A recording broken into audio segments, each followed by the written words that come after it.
I'm Valerie. I write under the pen name of V.J.O. Gardner. I write fantasy. I have 3 published books right now, 2 self, 1 traditional. And then my husband and I just opened a foundation for the promotion of literacy, so as if I have free time. But yeah, I'm happy to be here and excited to see where this goes. It goes to me. My name is Aaron Johnston. I write science fiction. Primarily I write with Orson Scott Card. We do the Ender's Game prequel novels. I was also an associate producer on the movie Ender's Game. I created and wrote a show, science fiction show for BYU TV called Extinct that no longer exists, so you can make the punchline yourself. Yes, thank you. Let's see, that's me. My name is Dee. I'm more of an aspiring author, but I did spend 20 years in the Air Force, retired. I was the Utah Poet of the Year in 2016 for my book. It was called My Bright Red Scream, and it was about kind of like military leadership and where mental illness connect. So I have some unique views on leadership that I'm excited to share and talk about. Well, what a perfect segue. I'm Nikhil Rao. I'm a child psychiatrist. I actually run the inpatient consultation program at University of Florida for kids with chronic and critical illness. So I know a thing or two about leadership, unfortunately. Also, I do have something coming out in the Bain Anthology in the fall, Stellaris, look out for it. I'm excited. I'm finally going to be an author and not just a random presenter. Fantastic. And I'm Jared Quan. I'm going to be the moderator for this panel. I'm the 2-time president of the League of Utah Writers. I'm also on the board for Storymakers. And I'm also on the board for the West Jordan, South Jordan, and Eagle Mountain Arts Councils, as well as 4 jobs and 5 kids. So, leadership is one of those things you get into. So you don't like free time is what you're saying? I thought that was a myth, exactly like Excalibur. Before we start off, I wanted to hear who maybe one of your favorite leaders, fictional or real, are. I really like General Patton from the military side. I'm not huge into military history as much, but you know, when you got somebody that is entrusted with lives that could say, "Go take the hill," that's, I mean, his approach to it was just kind of resonated with me. So, from a military standpoint, George Patton. I like leaders that don't intend, per se, to become a leader, but have those qualities that make them the people want to follow those leaders. And so they're thrust into this role, whether they want to be or not, just because they have those qualifications that people recognize instinctively. I would say Martin Luther King is probably the leader I admire the most. I think he did Gandhi better than Gandhi did, frankly. I think it was amazing how he took a very aggrieved, a very injured people and had them lead through virtue and through example and through inner strength. And I think that's what makes him so remarkable as a leader, is that he took their pain and turned it into a strength. I was trying to think of a fictional one. I finally thought of it because it is one of my favorite. Who's watched Battlestar Galactica? The Colonel Adama or General Adama, can't remember. Phenomenal. Like the first season of Battlestar Galactica, literally, I think you can go and teach leadership lessons from the show. I thought they did a really good job with him. So I've learned on this panel so far never to answer last. Because, once someone says Martin Luther King or Battlestar Galactica, you really can't top that. So I'll expect so I'll be answering the next question first. Well, let's see. I don't know. This sounds trite, I guess, and it sounds kind of cliche, but as I say, a real leader, I would say Lincoln, simply because, you know, if you read the Lincoln-Douglas debates, say, and then you read anything that is said currently in our political system.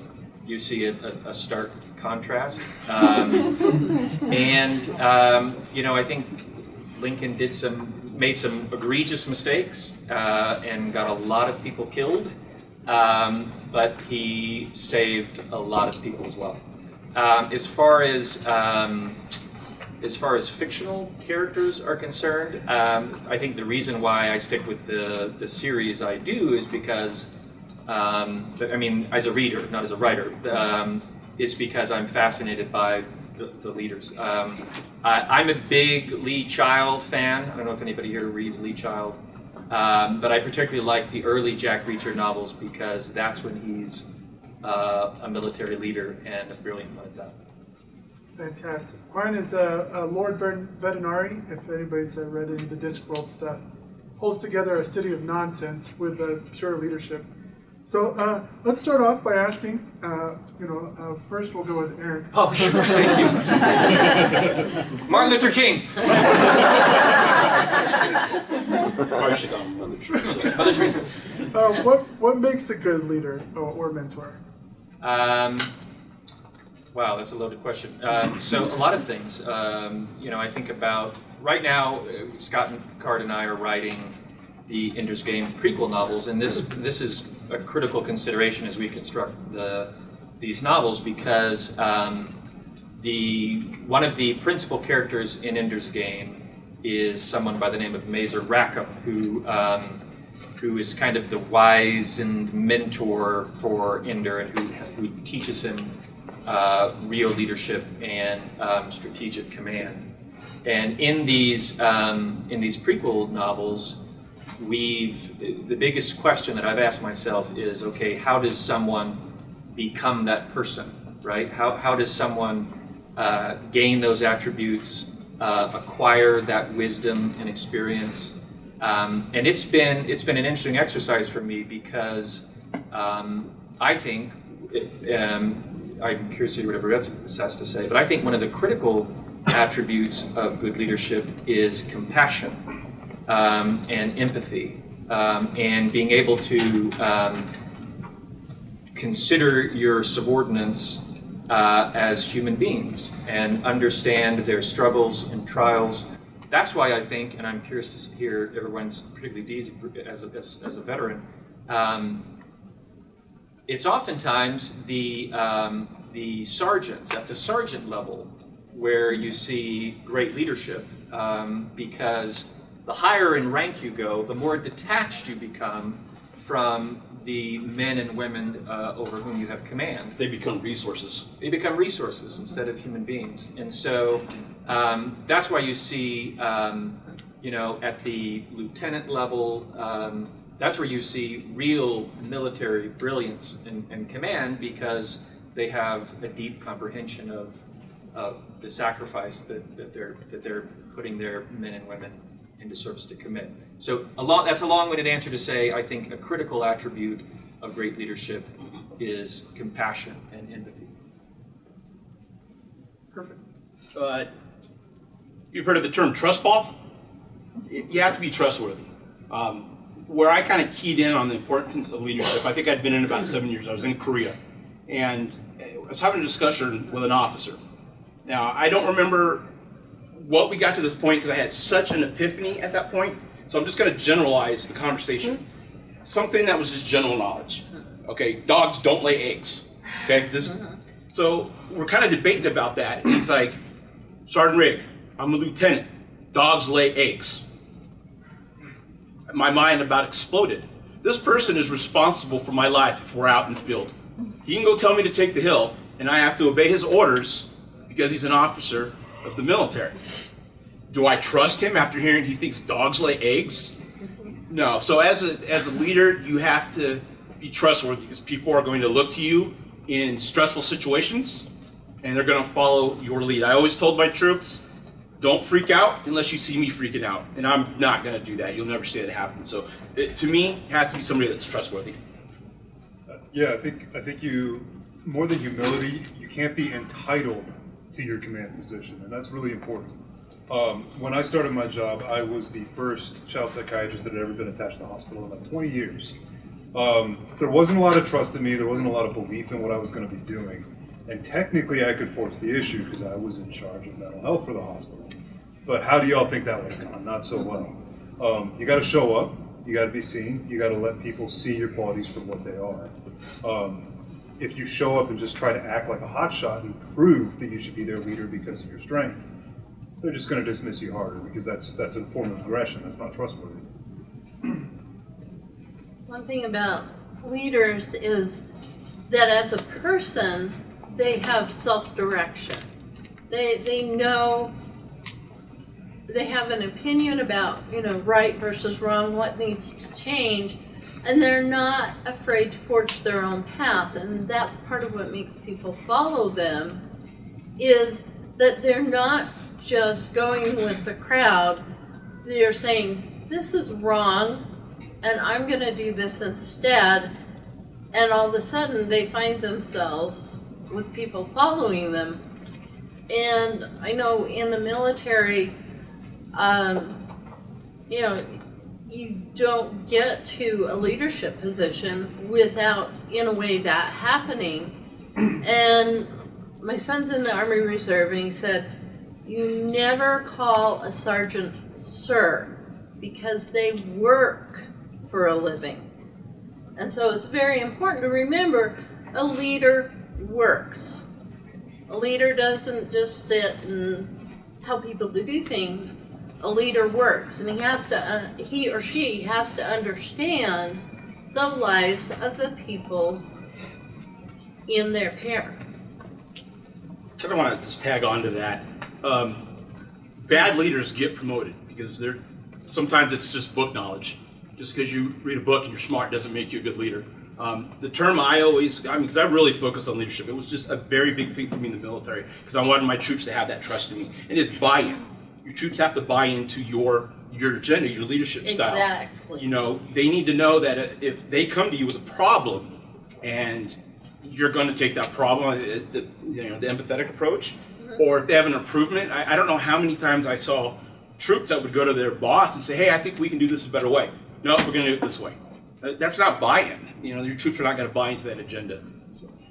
Yeah, you have to be able to think on your feet. You have to be able to know that there's always a different solution. There's always room for improvement.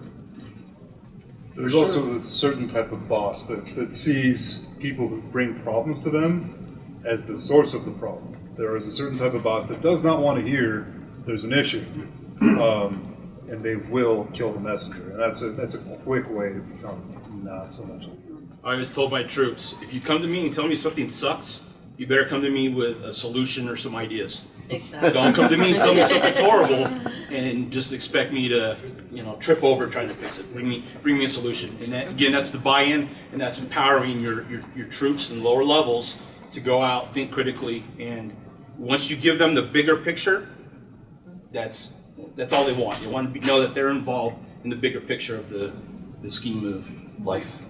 That's a great transition for us to go right into the next question, which is, what are some of the pitfalls you've seen authors fall into when it comes to writing leaders? Sometimes they become just formulaic of a leader has to this. A leader has to be relatable. A leader has to have doubts, but it's how they deal with that doubt that makes a difference. This shows you how ill-prepared I am for this panel, but in our last book called The Swarm, we intentionally put at the beginning of the novel this quote, and I was frantically looking at my phone trying to download my book, but I can't get service in here, so I can't read you the quote, so I'll butcher it here. But the premise of the quote was, it's an actual quote from a commander in the Nazi army, but a respected leader. He just happened to be on the wrong side. But he said that essentially, for an ill-effective leader, if they're industrious but incompetent or stupid, then that's a recipe for disaster. Someone who doesn't realize they're stupid but has a bunch of ideas, that is a recipe for disaster.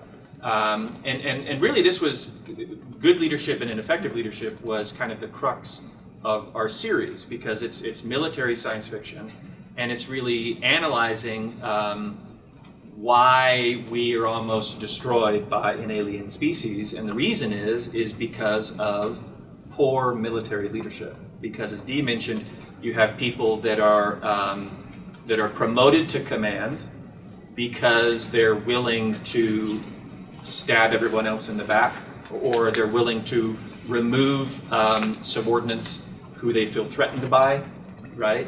Or they can quote regulation. Right, or they know how to function in the bureaucracy, so that they appear to be a good leader when in fact they're not. And this happens. This happens even today. Their toxic command happens. People who are put into positions of authority who have no business being in positions of authority. I think be it in the military sphere, or in the political sphere, or in the corporate sphere, all of us have had experience meeting someone where, like, you should be in charge, right? But they have no desire to be in charge, right? They have no desire to be the leader. Whereas the person who is the leader wants to be the leader and shouldn't be the leader, primarily because they desperately want to be the leader. So, again, I think a trap that we can see in fiction is leaders who pursue aggressively leadership, right? For the sake of holding authority, for the sake of holding power. It's really not a good recipe for a leader. Exactly. Yeah.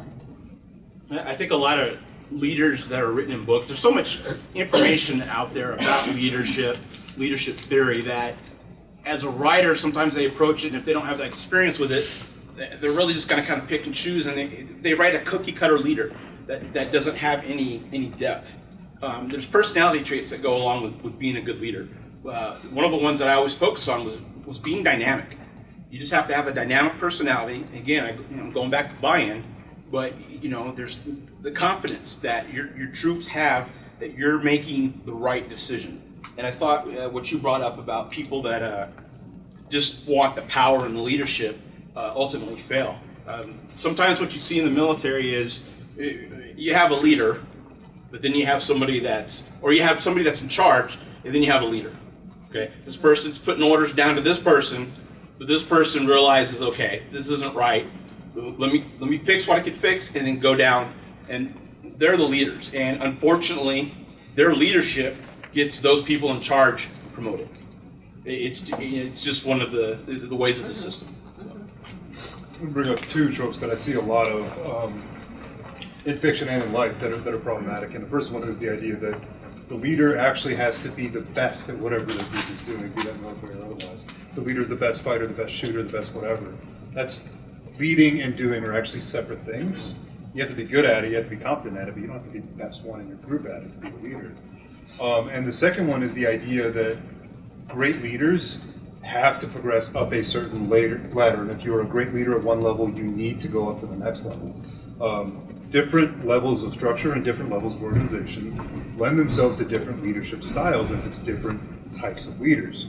I'm great at what I do, but don't ever make me a department chair. That department will be on fire by the end of the work week. And that will probably be true of me in my 70s as well. It's just who I am. And you know this from the military. There are people that are great at the level they are. They're great in charge of a platoon, but do not put them in charge of a company or bigger. I mean, I've actually worked for, or not worked for, I've had troops that have worked for me that you just know, looking at them, and that they've got that little spark that, okay, mentor, develop this person, they're going to be a great leader at their level. I mean, to have like an E2 or a lower ranking person that I trust more to send me to take the hill than a captain, that's saying a lot about that lower ranking troop, that trust, and the thing that sometimes it's undefinable, but as you progress and learn more about leadership, it's easier to find and it's easier to nurture. And it can't be derived from a test and just promote. There has to be some instinct in there. I'd also add that I think we see this in the political system, we see this in the corporate world, we see this in the military. There are leaders and there are careerists, right? And a careerist is someone who is only concerned with self-preservation and promotion, right? So all I'm worried about is my position and my job and preserving my job, right? We have countless examples throughout military history of leaders, quote unquote, who did not take risks because they feared that something would go wrong and it would therefore affect their career, right? It would affect their standing and their position as opposed to achieve some military objective. We see the same thing in the political world every single day.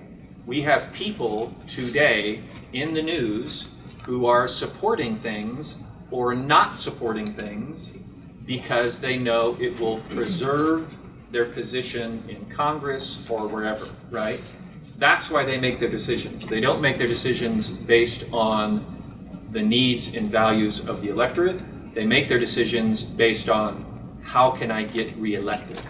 And they do so by abandoning their own values, which were already paper thin, and they sell themselves to preserve themselves.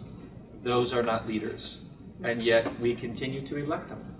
I just want to say just real quick to you, I had to be a better shooter than my troops because it cost me if somebody outshot me. A, bragging rights, and B, I'd have to buy them lunch. So. It literally cost you. Yeah, literally. When it comes to writers, of course, we love our research. The FBI is always interested in our research. They love following our websites we go to. But what kind of research would you recommend to authors to find a realistic and good leader, or even examples of bad leaders that they could deploy in their books? So I think the best example of this that I can think of off the top of my head is Tom Clancy.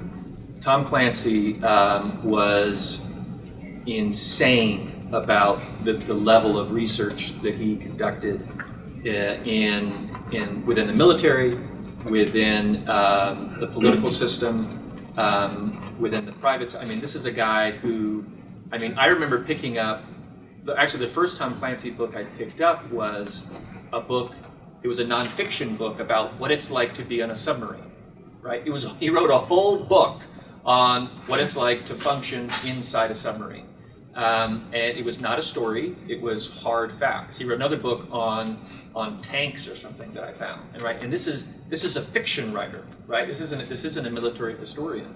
But this is someone who was so obsessed with being accurate, right? And in representing the structures that he wrote about in his books, that he was insane to the level of research he conducted.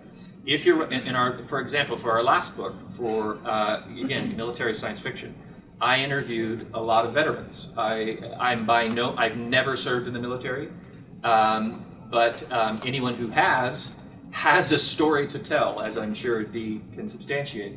And so it was critical for me and for Scott Card as well that we accurately, and again, the army that we're constructing is a fictional army. It doesn't exist. The international fleet does not exist. But it needs to at least resemble what we know of as a real functioning current day military. What are the trappings? And so, yeah, I interviewed a whole lot of veterans and heard about their experiences.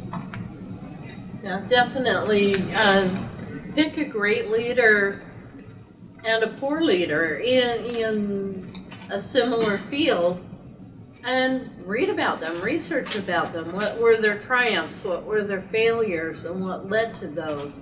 Did they learn anything from them? A great leader has the ability to learn from failure and from success. You know, how can I make it better? How can I do it better the next time? a circumstance comes up. So, you know, if you're going to do military, definitely General Patton would be a great one. There's a lot of great military leaders, and there's a lot of very poor ones. General Custer was not that great of a leader, and he was more interested in himself and showing off, and got a lot of problems that wounded me. So, yeah, and it was a direct result of his leadership. I think, especially around the time of Revolutionary War, there's some pretty fascinating stories out there. Because you had a bunch of people that didn't have prior military experience, a bunch of people that were basically good old boys with muskets who went to war with an extremely large, extremely established military. So reading the mistakes of the established British military is important to do, but also the American successes and failures, because there was plenty of both. And these were people learning on the job, and so you get a very dense and very rich learning experience. John Paul Jones certainly is worth looking into, the naval guy especially, because he was kind of a prodigy, but also had some rough edges there. To me, it comes down to you want your characters to be three-dimensional. Leadership theory is two-dimensional. So what you need to do is, in my opinion, when you research personality traits of leaders, good leaders, great leaders. You're going to get examples like Patton and Custer and things like that. Get that into your character. Get those personality traits into your character, and then look at the theories and see how your character would respond to those. So, you know, leadership's not a checklist. 1, do this. 2, do that. 3, do this. You know, it has to be dynamic. It has to be fluid. You got to be able to think on the fly, and you have to ensure that you hold yourself accountable. So once you have your personality traits in place in your character, then you need to look through their eyes at different leadership theories and see what calls and what talks to them as a leader. I'd also add, when we were developing Ender's Game, the film, there were probably 20 different drafts of that movie written over the years, right? And they hired all kinds of various screenwriters, many of whom had produced very successful movies. And there was only one script that worked, and it wasn't the script they shot. No kidding. That happens too often. Now that we got that out. What was challenging, I think, for all the screenwriters is they had no concept of command. They had zero understanding of leadership. You know, the reason why the entire world puts our fate into the hands of a child is because it's evident throughout the story that he's a brilliant leader, right? And that was absent from the script. And so I'm reading all these versions of the script, and I'm thinking, why would we entrust all of humanity into the hands of a whining, petulant 13-year-old brat who knows nothing about command? He's an idiot, right? And had they made any of those films, it would have been all the more frustrating than the actual film was, because he had no attributes of leadership. He had no attributes of command, and as a result, he was ridiculous. The whole premise of the movie was ridiculous because he wasn't a leader. He was an idiot. Conversely, though, I think this goes back to one of your earlier questions. What kind of trappings can some writers fall into? And that is, one of the trappings is making your leader a Mary Sue, making your leader someone who is infallible, making your leader someone who does everything perfectly. He or she always hits the bullseye. He or she always knows what to say. He or she never angers anyone because he or she always has the right answers, right? That's not believable. That's not a three-dimensional character, right? We want our heroes to be heroic. We want our heroes to be superhuman, even if they are humans themselves. But they can't be perfect because they're uninteresting. Humans are messy. And you've got to remember that. And when you're writing, amen, they cannot be perfect. They have to have some kind of flaw, some kind of problem. They have to make mistakes.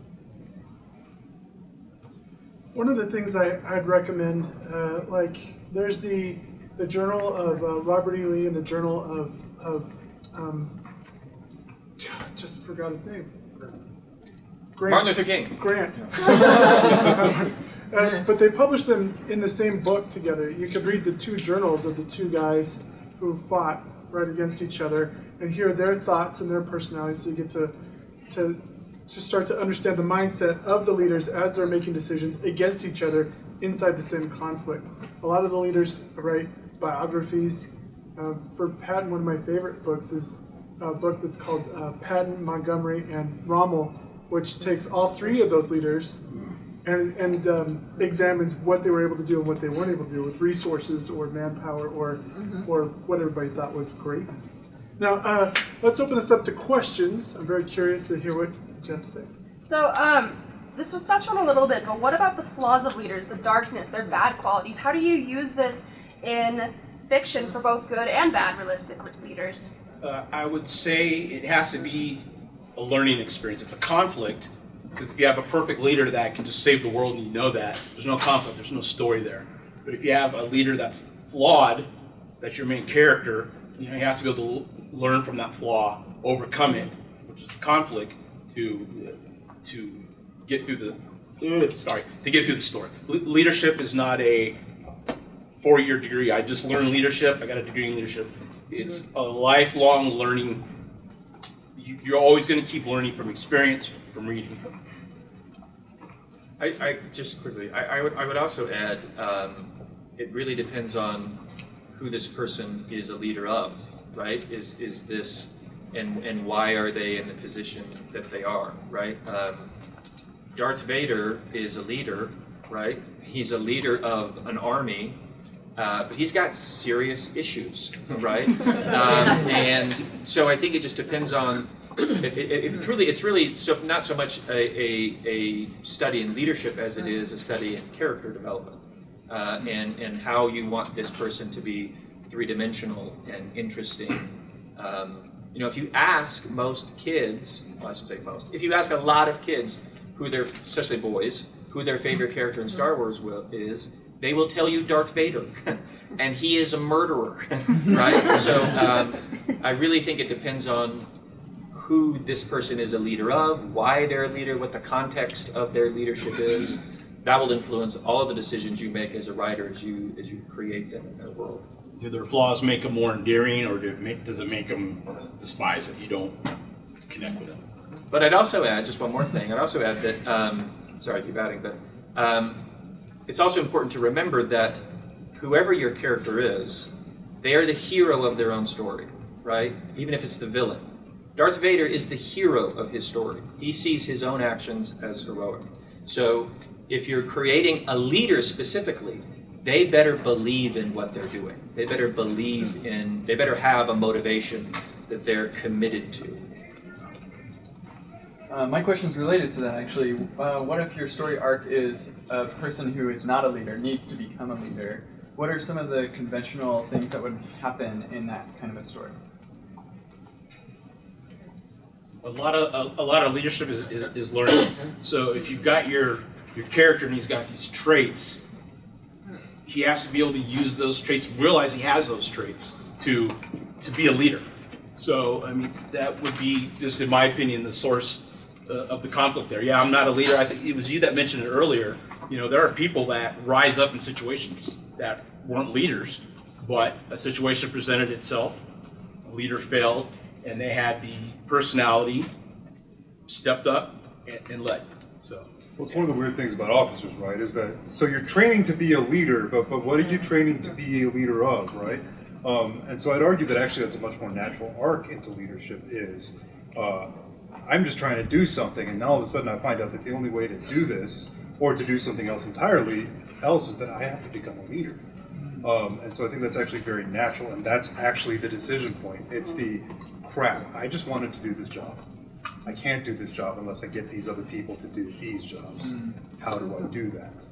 I would say the formula is the person has to demonstrate that they have the attributes of a leadership, and someone has to be paying attention. Secondly, there has to be some sort of structure wherein they can be a leader of something, right? If they're the only character in their story, they're never going to be a leader, right? They'll be by themselves. So there has to be someone that they can lead over, and there has to be a power or entity or person that grants them that right, that grants them that leadership. I think Han Solo is a good example of that. Yeah. Let's go back. Thank you. One of you mentioned about that your leader doesn't need to be the best doer as well. Can they be, though, without them being, a Mary Sue or overpowered?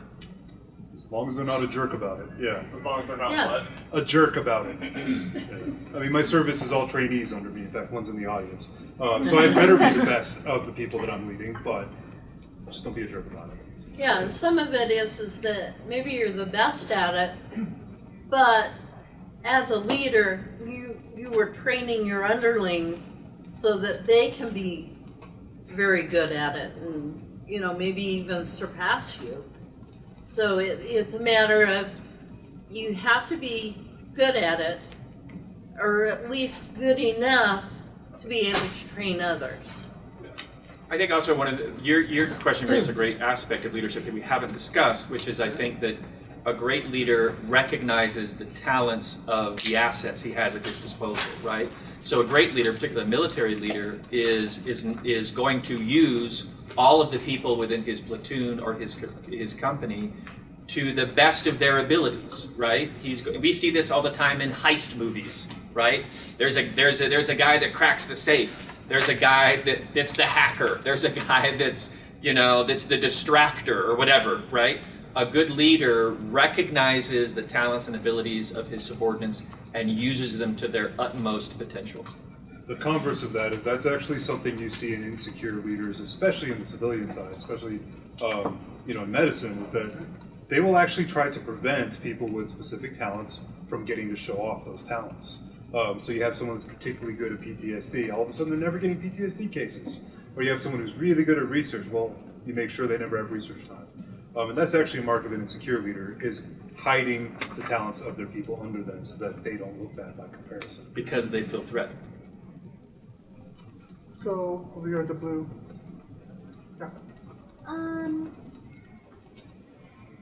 Is there a difference between a leader and a tactician? And if so, what is it? Leadership's about motivating for a common cause. Tactician is X's and O's. We're going to go here, you're going to go there, you're going to go there. So they're directive, they're management basically. They're managing a situation. Leaders are executing that plan with their assets and their resources, getting buy-in and getting their troops or their people underneath them to succeed and meet that. They're often the same person, but a good tactician with the humility finds a good leader to execute the plan. And a good leader who knows they're rubbish at tactics finds a good tactician. Straight. How do you manage that balance in writing between being humble enough to know what you don't know and being confident enough to ensure buy-in? Well, I mean, I think you just described two aspects of a leader. I think both of those are valuable, right? It goes back to the quote we had at the beginning of our book, in which a good leader knows what he or she doesn't know and acknowledges that. Both of those things are critical. And definitely, if you know that you have a lack of knowledge in certain areas, you find people that have that knowledge so that you have them as a resource to draw from and help you to accomplish the common goal. Donald Rumsfeld, during the Iraq War, in one of their press briefings, he famously said, I hope I'm saying this correctly, he said, we know what we know, but we don't know what we don't know, right? And he was mocked in the press for saying that. Oh, he's an idiot. But actually, he was right. We didn't know what we didn't know. We didn't have a full grasp of all the intelligence, and he was admitting that, and they made him out to be a buffoon. I think she was first. What do you do if you have a story where you don't need characters to lead you in war? What if you have characters that you just need to lead in the story? Good question. It is, in essence, the same thing. You're just, it's, with a war, you have a clear enemy. When you're leading people just to lead a group or a people, you have common problems. You need food, you need shelter, you need economic stability, you need to be able to address disasters. You substitute those things for the battles. I mentioned Goonies in another panel, but I think Goonies, I don't know, so maybe that's why it's on my brain. But so I think of Goonies, right? So you have the Samwise Gamgee actor. What was it? What's his name? Sean Astin. Sean Astin. Thank you. So you have Sean Astin, right? There's this moment in the movie where they're down in the bottom of this well. If you guys remember the movie, they're down in the bottom of this well, and everybody's a little hesitant about going through with this, right? Is this something we really want to do? We really want to jump into the mouth of the beast, right? We're talking about our lives here, right? And Sean Astin is the one who kind of gives this speech about what a Goonie is and why they're here and what they have to lose. And then before you know it, they're like, yeah, we're going into the mouth of the beast, right? I mean, that's what a good leader does. A good leader inspires. That's not a war, but there is a quote-unquote war in your story. There is a great obstacle. There is a great objective, whatever that is, getting a date to the prom, whatever. There is something that your heroes are trying to accomplish, and there have to be obstacles in their way that are going to make them doubt themselves or doubt their objective. And a leader is needed to remind them and inspire them that this is something worth fighting for. I also think you're focusing on a different set of skills when you're talking like peacetime leadership. Somebody might be a brilliant peacetime leader and be an awful leader during wartime, and vice versa. Oftentimes we've made that mistake where General Grant was not a great political leader, but he was a pretty darn good military leader. Not great, good. Depends on opinion. It's one of the best compliments you can get in the military. I'd take you to war with me anytime. Absolutely. Let's do it. So this was something else that was mentioned in passing that I would really like to hear more about. So you mentioned bad and insecure leaders will prevent their subordinates from doing what they do best. What else do bad leaders do?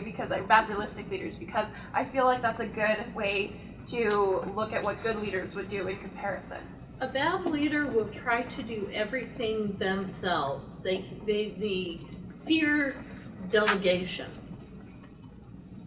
And they don't admit mistakes. When they've done something wrong, they'll still say that was a good decision. They pass blame. They pass blame. They avoid risk. They accept praise. They accept praise. They amplify praise. They invent praise. We laugh, but we have leaders in our country who do this every single day. They invent praise. I think there's a flip side to what we talked about. Leaders will keep their subordinates' talents hidden. But there's also leaders that are going to exploit that. You're going to have leaders that, okay, wow, you did this, and this, and then they're going to go to their boss. Oh, I did this, and this, without acknowledging what their subordinate gave to that process. They steal the credit. Bad leaders make everything personal, and this is something I see as a non-military person in leadership every day. There are groups I interact very well with, and there are groups I interact very poorly with. Sometimes that's because I'm taking it personally, sometimes that's because they're taking it personally. But when a leader makes things personal, everything becomes a reflection of the values they see in themselves and the way they'd like to see themselves. So if there's a problem with a staff member that leader likes, they're less likely to actually act on it. And if someone else makes one of their friends look bad, they're likely to retaliate. So there's a lot of retaliation and a lot of favoritism and a lot of very personal feelings among a leader. Now it's weird because you have to contrast that against the fact that a leader has to be invested. So it has to be a personal pursuit for the leader, but they also got to take themselves out of it. But I'd say that's what you lead among the bad leaders. It's all about that.